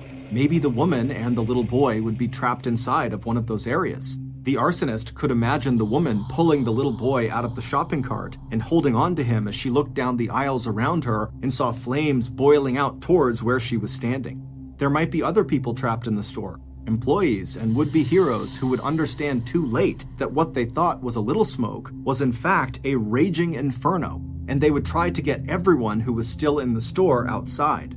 But they would be too late.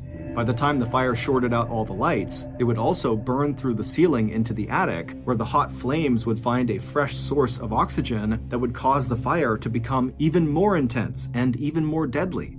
And by the time the first fire engine arrived, the firefighters would also be too late. The arsonist would have exposed the fatal flaw in the store's fire containment system by starting a fire so hot that the automatic roll down of the fire doors would actually prevent people from getting out and making it impossible for firefighters to rescue anyone trapped inside. The arsonist had also made sure that the emergency response, at least at first, would be inadequate, because the arsonist had set 2 other fires that evening, one that broke out at a food market in Pasadena just before 7 p.m., and another that would ignite any minute now in a display of oil-saturated potato chips at a food market just 6 blocks away. Those fires would be nothing, though, not compared to the one that was about to engulf Ollie's Home Center. The other 2 were just diversionary fires, ones that would mean fewer fire engines would be available to respond to the truly magnificent fire that the arsonist was about to set right now. Glancing around to make sure that no one could see what they were doing, the arsonist carefully, lovingly, lit the cigarette nestled inside its yellow paper in the nest of highly flammable polyurethane foam cushions. A moment later, as he passed through the paint department, the arsonist smiled at a young woman behind the counter who was handing a set of house keys over to an older woman who must have been the younger woman's mother. A minute or 2 after that, Glendale Fire Department's crack arson investigator, John Orr, a man later known as the Pillow Pyro, left Ollie's Home Center through the front door. John had already been to the site of the first fire he'd set that evening, a food market in Pasadena. He had stayed there just long enough to take a few pictures and impress everyone at the scene with his uncanny ability to detect exactly how the fire started. In that case, he had led the store owner over to the potato chip display and explained how quickly a fire could feed off the oil-soaked snack food. Now, John figured he had just enough time to check in on the progress of the second diversionary fire he'd set in another shelf of potato chips at a little grocery a few blocks away from Ollie's. Then he would come back here in time to watch the main attraction, the total destruction of this hardware store and everything inside of it. And sure enough, by 8:30 p.m., John was standing again in the parking lot outside of Ollie's home center, watching and taking pictures with his 35mm camera, even as the flames sent a tower of sparks high into the night sky, and the entire roof of the 18,000 square foot building collapsed inward. Standing near John was Billy Deal, whose wife and grandson were trapped inside of the burning building. Billy was still standing there when the sister of Carolyn Krause, the young woman who had been standing behind the counter in the paint department when John had left the hardware store at about 10 minutes before the fire broke out, approached John. When she told him that her sister Carolyn was still missing, John glanced away from the viewfinder of his camera just long enough to tell her that once they went in to look for bodies, they'd be sure to keep an eye out for Carolyn. When state investigators arrived at John's house to arrest him 7 years later on the afternoon of December 4th, 1991, they found a black canvas bag belonging to John that contained rubber bands, matches, a pack of cigarettes, and 2 cigarette lighters. And under the floor mat behind the driver's seat in the city car John drove, investigators recovered a pad of yellow-lined notepaper. But it would turn out investigators had already discovered the key pieces of evidence that would eventually put one of California's most respected arson investigators behind bars. The problem was they had dismissed those early clues as just too unbelievable to pursue, and possibly too damaging to their own public image. Because, going all the way back to 1987, Captain Marvin Casey from the Bakersfield Fire Department had very solid grounds for suspecting that the wave of fires, first in the Fresno area and 2 years later in the Pacific Grove area, were the work of a professional firefighter. Because when Marvin had mapped out the time and location of those fires, he had discovered that each wave was clustered around a regional conference attended by state arson investigators, including John Orr. And once investigators had recovered the partial fingerprint from one of the crime scenes, Marvin was able to narrow his list of possible suspects down to just 10 investigators. And that list included John and 9 others who had attended both the 1987 and 1989 conferences, which meant each of the people on the list had been in the general location of the fires, and each had traveled to and from the conferences alone, which meant they would have had the opportunity to set the fires without anyone seeing them. But due to a mistake at the Bureau of Alcohol, Tobacco, and Firearms Crime Lab, crime techs failed to match the recovered print to the print they had on file for John Orr. It was a mistake that would allow John to continue setting fires for another 4 years. It wasn't until April 17th, 1991, after the head of the Pillow Pyro task force had requested that the crime lab run the fingerprint again, this time against the prints on file for all Los Angeles law enforcement personnel, that the crime lab came up with a match. Back in 1971, 3 years before John was hired by the Glendale Fire Department, John had almost realized his true lifelong dream, that of becoming a Los Angeles police officer. John had passed all the physical, oral, and medical exams, his fingerprints were on file, and then came the bitter and devastating news. He had failed the psychological evaluation. According to the Los Angeles Police Department's psychologist, John was a schizoid person who was withdrawn and who had issues with women and sex. Bottom line diagnosis: personality trait disturbance and an emotionally unstable personality. exactly the kind of man who would later leave the print from his left ring finger on an incendiary device recovered on January 16, 1987, from the site of a fire at the Family Bargain Center in Tulare, just south of Fresno, where state arson investigators, including John, were attending an annual conference. But important as that matching fingerprint would be in the court case against John Orr, there was another piece of evidence that John himself handed over to investigators on a silver platter. That piece of evidence was the manuscript of a fact-based book John was writing about an arsonist who lived in the Los Angeles area and whose crimes bore striking similarities to actual events in John's own life. John had started writing the book back in 1990, and it wasn't long before he was sending out letters to editors and publishers asking if they would buy it. At the request of the Pillow Pyro Task Force, a former firefighter turned published author reached out to John and offered assistance. John sent him the manuscript, which later wound up in the hands of the task force. Instead of reading like the fact-based thriller John claimed it was, the manuscript read like John's own autobiography. The giveaway was how accurately John described real arson cases that he himself had not investigated. The only way he could have known so many details that had been withheld from the public or left out of official accounts was if John himself had set the fires that he had written about. In particular, John wrote a detailed description of his protagonist, a serial arsonist, setting fire to a hardware store in South Pasadena called Cal's, a fire that in the manuscript wound up killing 5 people, including a grandmother and her 2.5-year-old grandson, a little boy named Matthew. In his book, which John titled Points of Origin, a phrase that refers to the starting point of a fire, his arsonist was furious when investigators declared the hardware fire was accidental. Just as John in real life had wanted the Los Angeles arson cop investigating the real-life fire at Oolie's home center on October 10, 1984, to recognize that conflagration as the brilliant work of a gifted serial arsonist.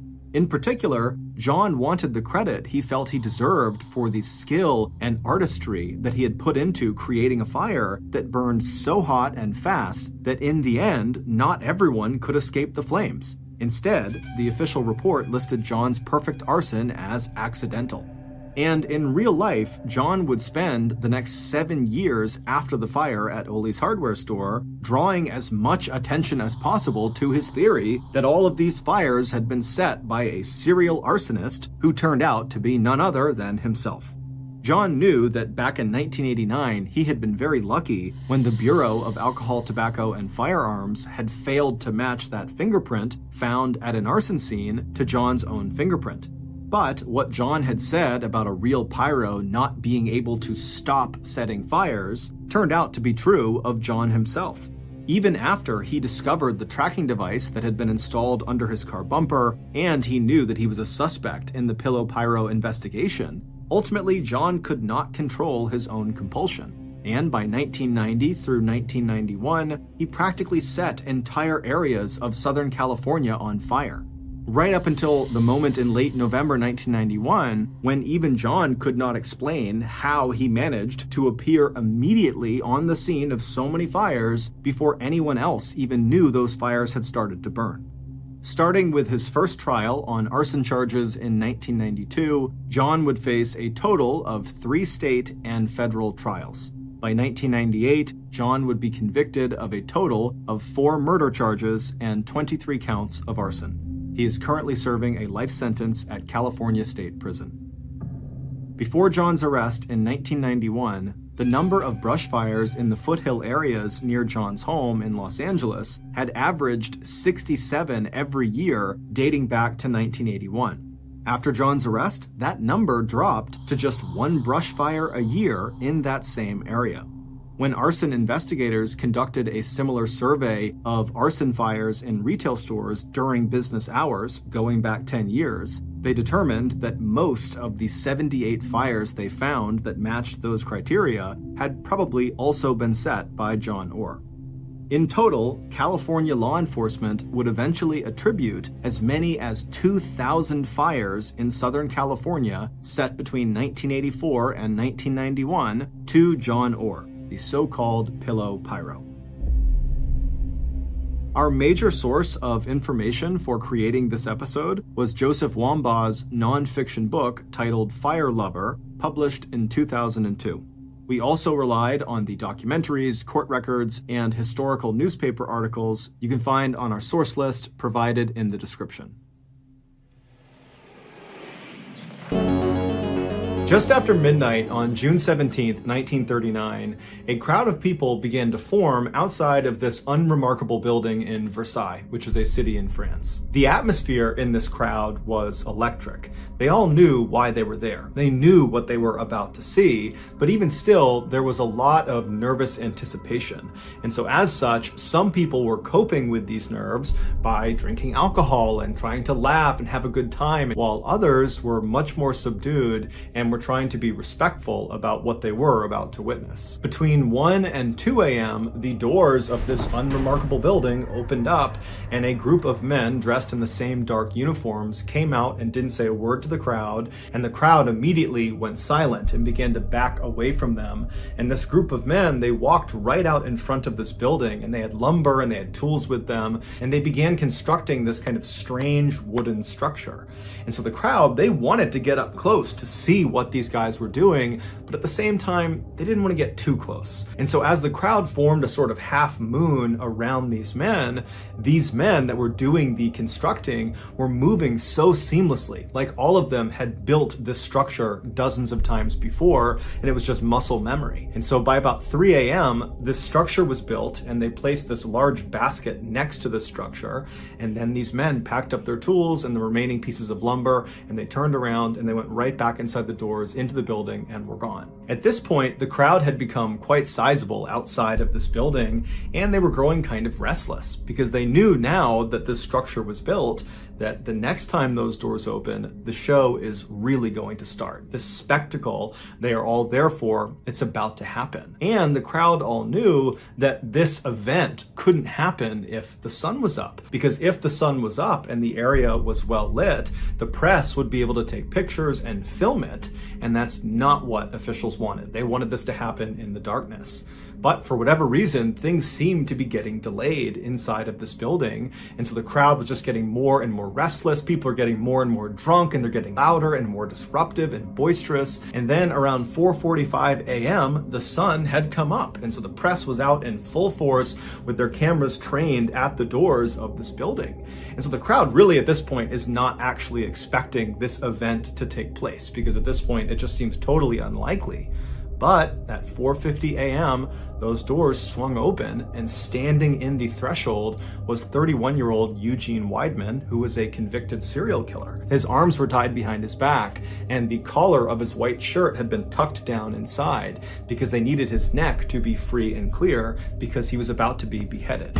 So the two guards on either side of Eugene, they pulled him forward out towards the crowd so the executioners behind him, who were dressed all in black, could filter out and take up positions alongside the guillotine, which is that wooden structure that had been built earlier in the morning. And so as Eugene is being brought out towards the crowd and everything is getting set up for his execution, the crowd went wild. They were shrieking and howling and laughing and pointing and booing and just generally being completely rambunctious and totally bloodthirsty. Eugene kept his head down. He did not want to look at the crowd, and he did not want to look at the guillotine. And so eventually the two guards turned him and walked him directly towards the base of the guillotine, at which point the executioners that had taken up their positions around this device, they grabbed him and slid him forward so he was on his stomach on top of this wooden platform, the guillotine, and they slid him forward until his head poked through this opening at the very far end, at which point his neck was positioned right under this huge blade that was dangling right above him, and his head was positioned over a metal bucket on the ground, which he would be looking directly at. At this point, the crowd was at a fever pitch, and one of the executioners pulled a lever, the blade came soaring down, and it removed his head fell into the bin, and the executioners pushed his torso into the basket that had been placed out there earlier, and then the executioners and the prison guards, they gathered up Eugene's body parts and went right back inside of the building, which was a prison. At this point, the crowd was cheering and going wild, and they ran up and began dabbing their scarves and their handkerchiefs in Eugene's blood, which was on the ground, as a sort of souvenir from having been at this execution. And of course, because the sun had been out for this entire spectacle, all of this had been captured on film. And so later that day, and for the next couple of days, the headlines all over France were about this bloodthirsty crowd that was cheering as this man was beheaded, and it just overall made France look really, really bad. And so French leaders decided that from that point forward, they could no longer do any more public executions. So the guillotine would continue to get used for decades beyond this point, but it was all behind closed doors. Also, random fact about being beheaded by a guillotine: your head, after it's been separated from your body, stays conscious for about 10 to 12 seconds, so they say. And apparently there's been lots of cases where the executioner, after the condemned has had their head removed, will yell the name of the person who has just had their head removed, and that person's head will look over at the person calling to them and will blink or try to mouth words for several seconds before the lack of oxygen kills the brain and then the head is no longer conscious. Here are some of the more notable pictures that were used in the media from Eugene Weidmann's execution.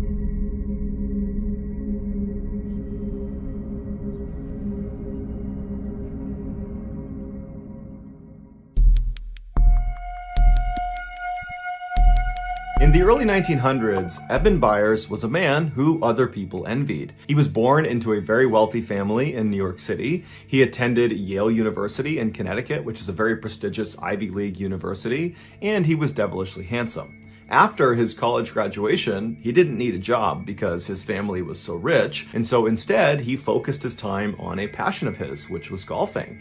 And in time, he became this world-class golfer, going so far as to win the 1906 U.S. Amateur Tournament, which is the biggest amateur golf tournament in the world that most of the winners go on to become professional golfers. And so Eben most likely would have followed that path and become a pro golfer had his father not just handed over the very successful metalworking business that he started that made his family wealthy in the first place. And so Eben stopped his golf career and became the chairman of this incredibly successful company. And so overnight, he basically went from being just rich to being uber rich, making more money than he could possibly spend. But Eben did attempt to spend his money. He pretty much immediately began buying up luxury properties all over the country. He bought horse racing stables in the United Kingdom and in America, and he bought an entire luxury box at Forbes Field, which is where the Pittsburgh Pirates professional baseball team used to play. And so in addition to owning all these incredible things, Eben also, through his role as chairman of this company, began connecting with and befriending very powerful and influential people like the founders and executives at the Coca-Cola Company. And so all in all, Eben's life was really going quite well until 1927. That year, Eben was 47 years old, and he took some time off from gallivanting around the world and rubbing shoulders with famous people to go catch a football game at his alma mater at Yale University. So he hops on a train, he rides to Connecticut, he watches this game, and then afterwards he gets back on the train to head back to Pittsburgh, and this is a very long ride. It's over 12 hours long, and so Eben naturally bought a first-class ticket, and so he was inside of a train car that had bunk beds for passengers to sleep on during the ride. And so Eben climbed into a top bunk and he fell asleep. A few hours later, after the train is well on its way to Pittsburgh, Eben, in his sleep, manages to roll to the side of the bed and actually falls out of his bed onto the ground. He lands hard on his left side, it wakes him up, and as he stands up, he thinks he's okay, but then he feels this shooting pain in his left arm. So he's moving his arm around, he's not really sure what's wrong with it, but he's hoping it's just some bruising, and so he decides to get back into his bunk drunk and just go back to sleep. And so he manages to fall asleep despite the pain, and then when they roll into the station in Pittsburgh several hours later, he wakes up and right away he feels that pain in his left arm. And so after getting off the train and going back to his house and dropping off his luggage, he went right to his physical therapist's office to ask him if there was anything he could do to help with the pain in his arm. And so the physical therapist examines Eben's shoulder and determines that, there's no structural damage to his arm, but obviously Eben is in pain. And so he says, look, there's a new product that came online that's quite expensive, but since you're a man of means, maybe it's something you want to consider. It's called Radithor, and it's supposed to dull aches and pains, and it's supposed to give you this huge boost of energy. And so, maybe you want to try that. And so Eben was really excited at the notion of taking this new health tonic and said, yeah, let's do it. And so his physical therapist wrote him a prescription for Radithor. Eben took the prescription and he went to the drugstore. He picked up a half-ounce bottle of this liquid. He went back to his house and, as prescribed, he drank a very small spoonful of this liquid. And right away, he felt this surge of energy. The pain in his arm started to fade. All the things this health tonic claimed to be able to do, it was doing. And so over the next couple of days, Eben very diligently every day took the prescribed amount, a very small spoonful of this Radithor, and every day he felt better and better and better. Not just the pain in his arm, but overall he felt happier, he felt fitter, he felt alive, and he was attributing all those feelings to this miracle tonic. And so he began taking more and more of this tonic, well beyond what was prescribed, to the point where he was drinking 3 full bottles of Radithor every single day. And so for years he did this, and it was all going great until his jaw fell off. Literally, in 1931, one day, his lower jaw just separated from his skull and went slack. And so the reason this happened was because Radithor was actually just radioactive water. In the early 1900s, the radioactive element, radium, was believed to have highly curative properties with no side effects. And so naturally, at the time, dozens of health products were created with radium being their main ingredient. And Radithor was one of those products. It was literally just water and radium. And so after consuming over 1,400 bottles of Radithor over a 3-year period, Eben's body was finally just starting to disintegrate from the inside out. After he had his jaw surgically removed, along with large portions of his upper jaw, the rest of his body also just began to crumble. And so by the end of 1931, when his story was making headlines all around the world about the dangers of Radithor and really more specifically the dangers of radium, Eben had become completely bedridden and his skull was now beginning to disintegrate. There were holes forming all over his skull that were exposing portions of his brain. And so by 1932, Eben was dead. Eben was buried in Pittsburgh, and he was buried inside of a lead-lined coffin that was designed to absorb any of the radiation emitting from his bones. And then 30 years after he was buried, so in 1965, scientists actually exhumed his skeleton to see if it was still emitting radiation. And they determined it was still emitting the same levels of radiation as when he died. And they actually would ultimately figure out that radium, this radioactive element, has a half-life of 1,600 years. So what that means is Eben's body will remain highly radioactive for centuries. Here is a picture of Eben with his jaw surgically removed. It was taken shortly before he passed away.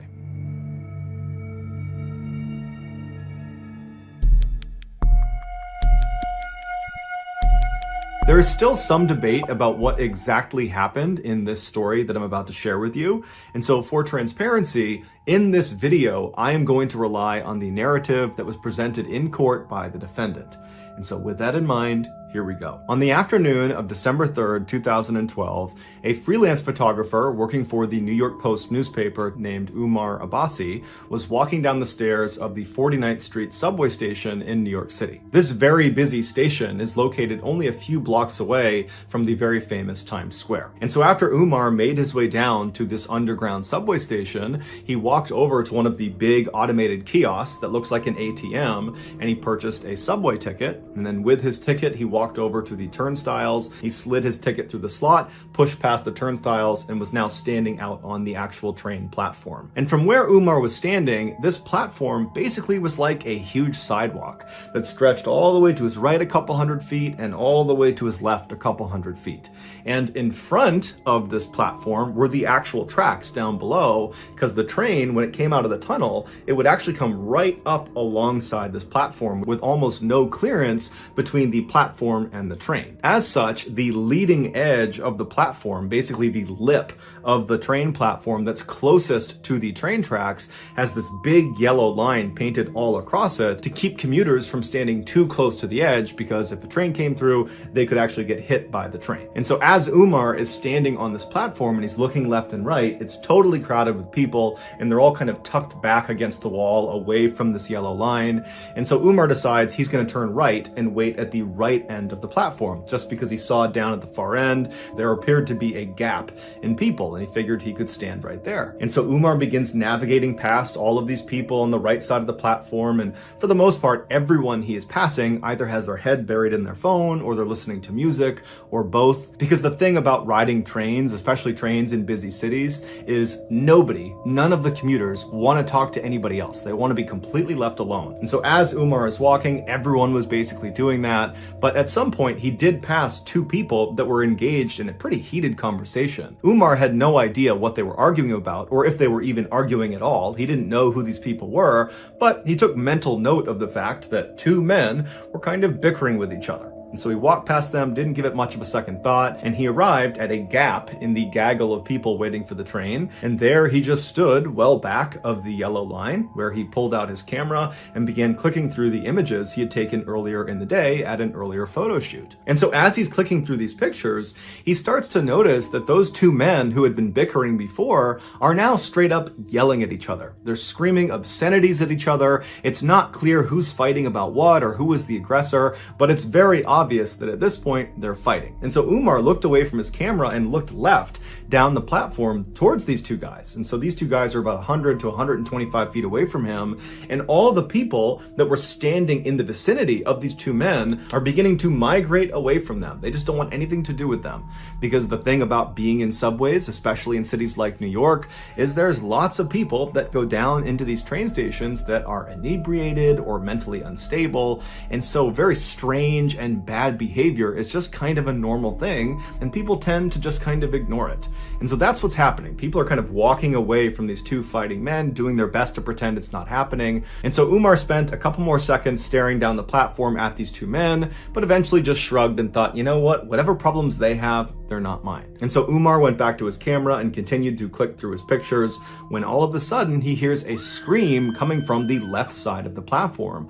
But it was not a scream that sounded like it came from either of these two men. And so Umar looked up from his camera and looked left down the platform, and now he just sees chaos. It's people running away from these two men. People are running to get away from whatever is happening around them. And so Umar's thinking these men must have come to blows, and they're now fighting actively, physically with each other. But when finally the crowd kind of cleared for a second, he saw a woman pointing down at the train tracks right in front of where those two men had been standing. And so Umar looks at the woman and he follows her finger down onto the tracks, and he sees there is now a man, one of the two men who had been fighting, laying face down on the train tracks. And then, to Umar's horror, he looks up down the tunnel where the train would come out of, and he sees the headlights of the train. It is now coming into the station. And so Umar starts running down the platform to try to get to this man to pull him out of the tracks. And as he's running, he pulls out his camera and he turns the flash on and he holds the shutter down and he aims it at the train conductor to hope the flashing of his camera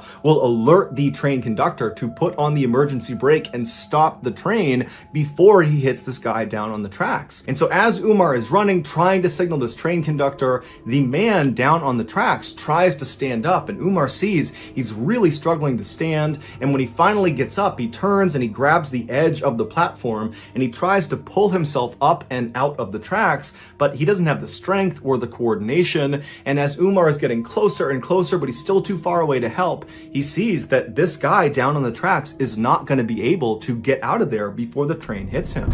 And so Umar finally comes to a stop, and he watches as this man down on the tracks lets go of the lip of this platform and just turns and faces the train like he knows what's about to happen. And then seconds later, the train, although it did try to stop, impacted this man and killed him instantly. The man's name was Kai Suk Han, and he was 58 years old. When the police finally showed up, they arrested the other man who Han had been fighting with. He was a 30-year-old named Naeem Davis, and Davis would actually tell police that he had been fighting with Han and he had pushed him onto the tracks, but it was in self-defense. However, that self-defense story didn't stop him from being charged with murder. While Davis sat in jail waiting for his trial, the media and the public at large had already come to the conclusion that Davis was guilty. And this was due in large part to a particular picture. As Umar was running down the platform, holding up his camera, holding the flash down, trying to flag the train conductor to get him to stop, Umar was also taking dozens and dozens of pictures. And those pictures were of Han right before he was struck by the train. And so after Umar ultimately discovered he had taken these pictures, he gave them to his employer, the New York Post newspaper, and the day after the incident, they ran on the front page a picture of Han right before he's about to be killed with the headline, "Doomed." And so once the public saw this picture, nobody could believe that Davis was anything other than a cold-blooded killer for pushing this poor innocent man onto the tracks. But as it would turn out, nearly 5 years later, when Davis did finally get his trial, he was acquitted of all charges because it turned out Han was very drunk and had picked a fight with Davis, and Davis was filmed on more than one occasion on the platform trying to get Han to leave him alone. And so finally, after Han began making death threats and then grabbed Davis's shoulder, Davis turned around and pushed him, and Han, being drunk, stumbled and fell backwards onto the tracks and then was ultimately killed. Here is the infamous photo of Han on the cover of the New York Post newspaper. So that's going to do it, guys. If you found the secret in today's episode, let us know in the comments.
What it is and where you found it, so give us the timestamp, and if you're the first to do that, we will pin you at the top of the comment section.